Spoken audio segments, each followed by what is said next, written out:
Alright, video number 8, hopefully a shorter one than video number 7. And today is the one you've all been waiting for, data visualization. It is a key step in data analysis that allows you to get familiar with your data, to sense check what you have done, to find patterns, and most importantly, present your work. It's also an opportunity to pretend you're doing crazy stuff when in fact you're just running one line of code from a package. And talking about packages, in this session, we're going to use two of them, Matplotlib and Seaborn. Naturally, we're going to focus on the visualization side of things, which means that I'm not going to spend a long time explaining the data manipulation, since this has been addressed in previous videos. So, what are these two packages? Well, Matplotlib and Seaborn are visualization libraries. Matplotlib is the old school one. It uses NumPy arrays / pandas series / lists as arguments. Seaborn is the new kid on the block, and it uses whole pandas data frames. One is not better than the other. Seaborn is actually built on top of Matplotlib, and therefore it kind of complements Matplotlib. Both libraries have very cool websites, so check them out. If you want, I'm not your dad. Links in the video description. Installing and importing. Both Matplotlib and Seaborn are included in Anaconda. If you don't use Anaconda, weirdo, either download it or check both the Matplotlib and the Seaborn websites for installation instructions. And as you now know, installing is just half of the job. You also need to import the packages. As far as Matplotlib is concerned, we only need the Pyplot interface. So let's import that module like so. And let's get the full-size Seaborn. The PLT and SNS abbreviations are the convention. And we'll have some sauce with that. NumPy ketchup and pandas mayo. Let's Pyplot, shall we? We have two lists of numbers here, x and y. We can output a line chart for x and y like so. We use the plot function, and to display our chart, although we don't really need it in Jupyter, show. Done. You can build pretty much any chart you can think of in Matplotlib. First, we have the line chart that we've just seen. For instance, if we want to plot the log function, all we need to do is Pyplot plot x and y. There we go. We can also make scatter plots with the scatter function. And I can very easily lay down on top of this scatter plot another graph. For instance, a line like this. We can also make all kinds of bar charts. I'm going to use some Pokemon data again because I have no personality. X is going to be the 6 Pokemons in my team, and Y here is the sum of all of their stats. So attack, defense, speed. What we're going to use here is the pyplot.bar function. We can see, for instance, that Mewtwo has the most points, and Magikarp, well, good effort, Magikarp. Similarly, we can use the bar h function for horizontal bars. Same result, slightly different layout. You'll notice here that I'm using the : -1 trick that I showed you before. This is because I want to reverse both lists so that I display the strongest Pokemon at the top.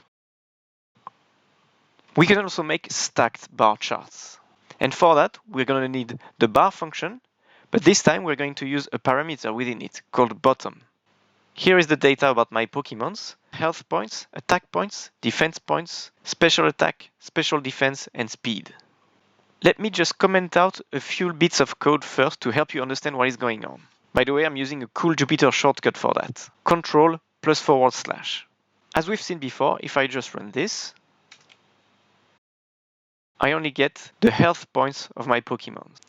If I add this line back in, we now have the health points and the attack points stacked on top of one another. We can do that thanks to that bottom parameter in the bar function. We're just telling Python that the attack points should be added on top of the health points. Similarly, with this line of code, we are adding defense on top. But this time, the points have to be added on top of health plus attack. I think you get the idea. Control / again, Control Enter. So we can see that the main contributor to Mewtwo's points is its special attack score, and that although Magikarp is not very impressive, it has a better speed score than Snorlax. 3 Pokemon insights for you right there. Cool. Final bar chart of the day. The side-by-side bar chart. To be honest, I find it a bit hacky. anything is possible with Python, and a bit of Stack Overflow. So let's say we want to compare the attack and the defense of our 6 Pokemons. We'll need our bar function once again, but we are going to add 2 variables. Pos for position, which is just going to be an array of 0, 1, 2, 3, 4, 5, one for each Pokemon, and width for the width of each bar. Like we did for the stacked bar chart, let's break it down. We'll start with only half of the graph first. What you currently have is the health points of each Pokemon. And you will notice that they are placed to the left of the tick mark. This is achieved thanks to that. As their X position, we say the position of the index, so for instance 0 for Mewtwo, minus half of the width of the bar. Now for the other half.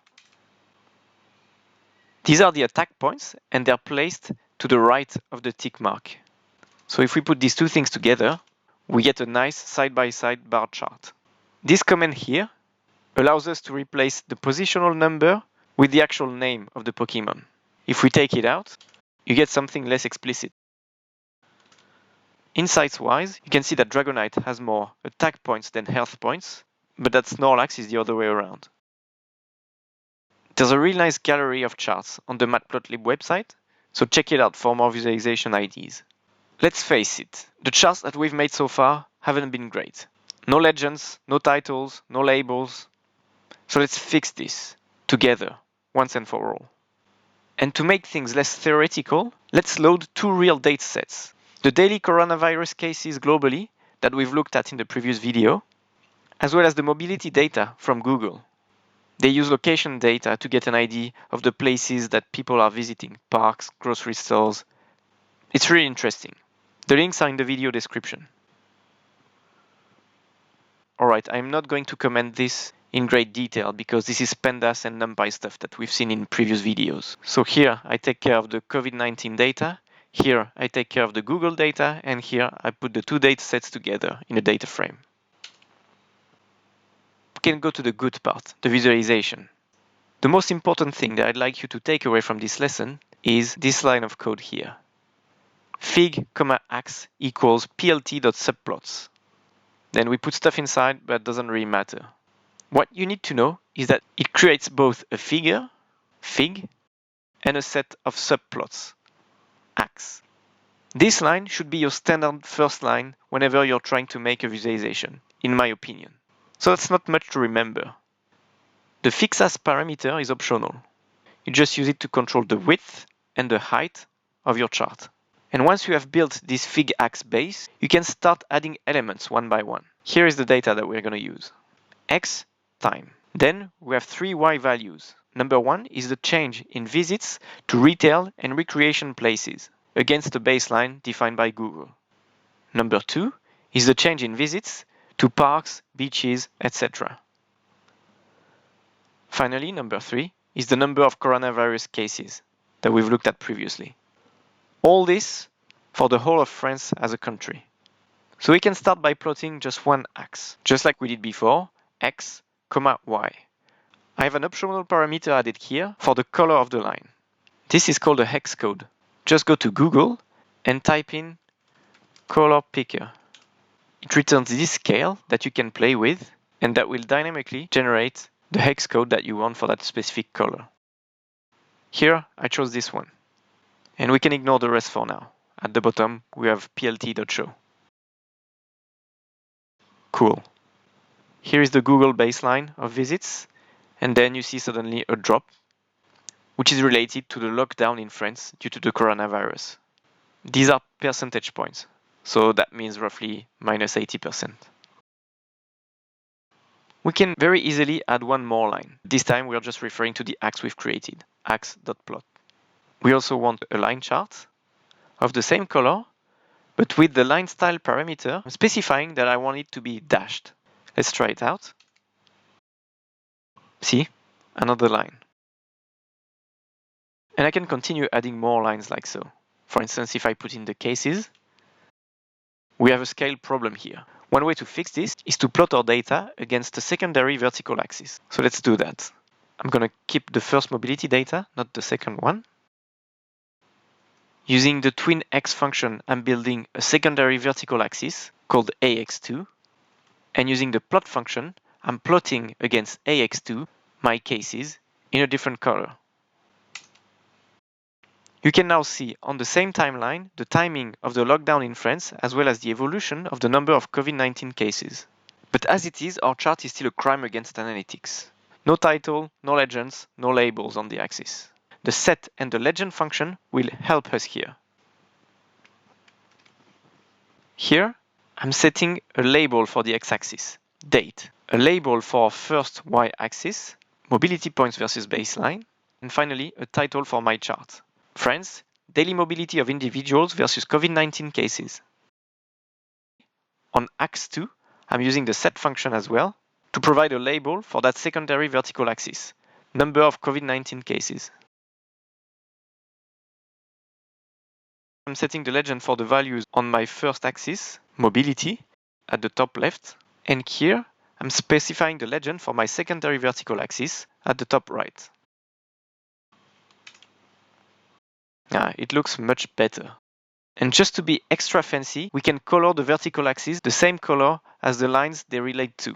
And to do that, on the spines of ax 2, we'll use the setColor function. So you see what I mean when I say that you can do anything in Python. And believe me, we could take this much further. I am now going to show you how to output multiple graphs, or one way to do it, with a for loop. Well, in this case, we're going to be using two for loops, because I have several mobility metrics that I want to look at from Google, and I'd like to split them by these countries. So again, without commenting too much on the data, to focus on the visualization code, loop number 1 is about the mobility metrics.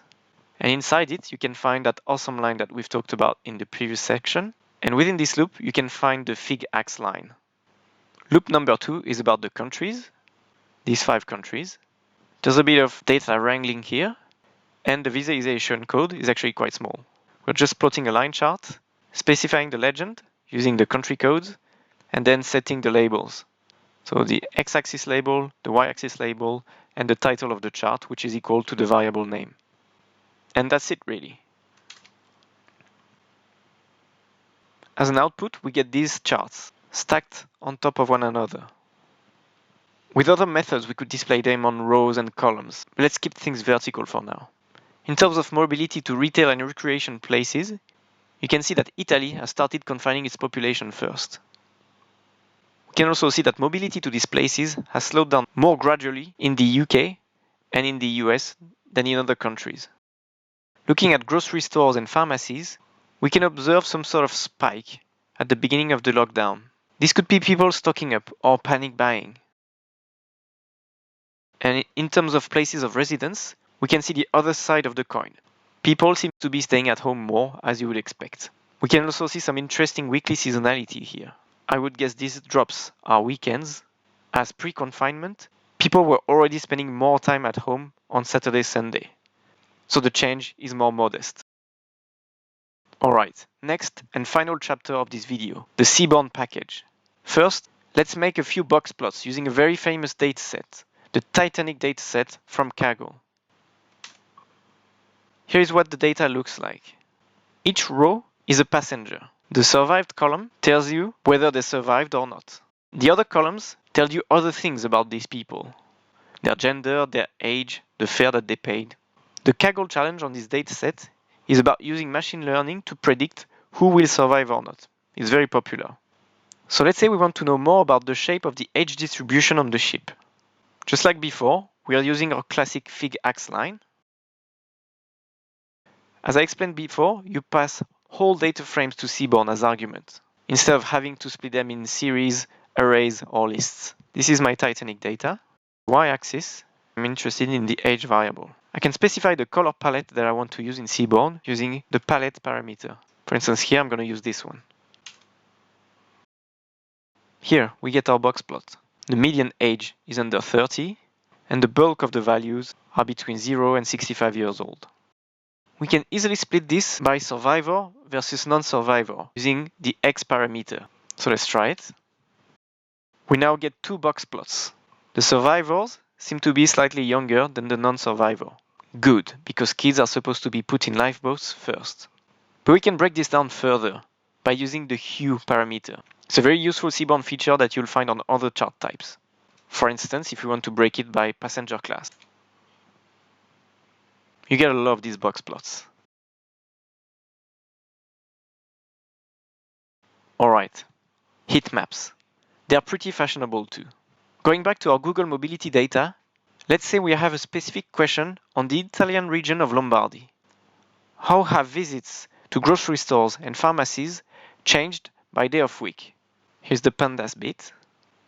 And here, we use the function heatmap.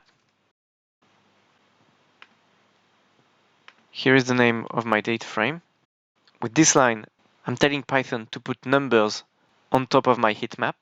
Here, I'm adding a title for a vertical bar on the side. And with the Matplotlib set function, I'm adding labels to my axes and I'm giving a title to my chart. Cool, we get our heatmap. It doesn't look amazing though, because the top and the bottom seem to be chopped. So whenever things like these happen, the first thing you should do is check Stack Overflow and or GitHub. So someone very smart found a solution to this. I put the link here. I'm gonna add it to the video description. We have a nicely formatted heatmap now. You can see here that the drop in visits to essential stores is sharpest on weekends compared to weekdays. This suggests that the lockdown has affected the purchase behavior of the people in that region of Italy. They used to be very reliant on weekends to buy groceries and go to pharmacies, but now they're probably more inclined to do that during weekdays. Another quick heatmap example.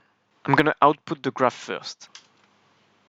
These triangular heatmaps are very popular to highlight relationships between variables. Here I came up with 7 variables, and I can see what the correlation coefficient is between them. Thanks to the color coding, I know about the direction and the strength of that relationship. For instance, there seems to be a strong positive correlation between variable 2 and variable 1, and almost no correlation between variable 4 and variable 2.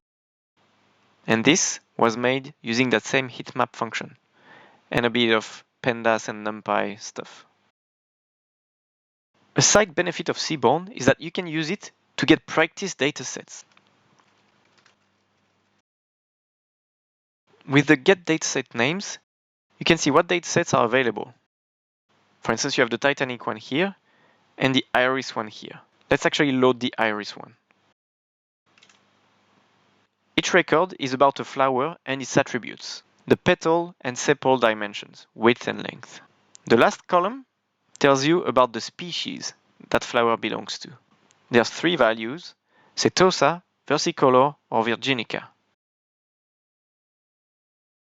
The last function that I'd like to show you today is the PairPlot function. It's one of the first functions that I use when I'm faced with new data. You don't need that set style line. I just use it because I'm very particular about the looks of my PairPlots. And so the function that we want here is seaborn.pairplot. And we're going to use it on the iris data frame. I exceptionally didn't put the figax line or the plt.show line because I love that this tiny piece of code outputs so many cool looking charts. That PairPlot function gives you 2 things. First, the joint distribution of each 2 variables. For instance, here you have sepal length and petal width. The second thing on the diagonal is the distribution of the variable with a small histogram. This is what sepal length looks like. This is what sepal width looks like, kind of a normal distribution. But here, petal length has a very different distribution. So these PairPlots are pretty cool to show off. And we can make them even fancier. For instance, if I add the parameter kind equals reg, I get these lines of best fit with confidence intervals. And you can see, for instance, the strong association between petal length and petal width. I can use the hue parameter to break down my data. For instance, here I want to break it down by species. So now the legend tells me whether each point is setosa, versicolor, or virginica. And talking about the association that we saw before, we can actually see three distinct groups. And on most charts, we can see that Setosa is nicely apart, but Versicolor and Virginica tend to be close together.